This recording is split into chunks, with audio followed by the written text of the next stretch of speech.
चलो दोस्तों, मैं आ गया हूँ नींबू तोड़ने के लिए। शनिवार मैं नींबू ले लिया, आ गया मंदिर में। પછી आ गया माताजी रे मंदिर, गुगाजी रे, चामुंडा रे। और वीडियो पास आए तो शेयर ने फॉलो।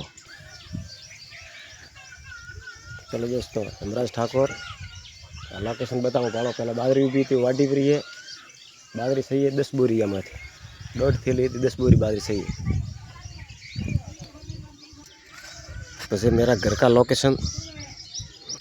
પછી मैं आ गया बजरंग बली के मंदिर है। ये बजरंग बली बहुत चमत्कारी है, मनु को हमने पूरी करता है आपड़ी। थैंक यू हेमराज ठाकुर, राम सिंह कोले की डाणी, धन्यवाद। पास दूसरा बजरंग बली है। ये बजरंग बली बैठा है दद्दूडारा डेला में।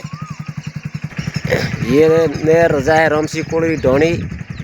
ये बापू नगर से आ रही है, जा रही है सजारा में। लोकेशन में बता दो, ये भड़ोल वाली नहर, ये सजारा जा रही है। ये राम सिंह कोले की ढाणी, धन्यवाद। ये बरसात का पानी है। ये हनुमान का मंदिर है। हाँ, ये मैं हेमराज ठाकुर। वीडियो फॉलो और शेयर कर दो ब्रो, धन्यवाद।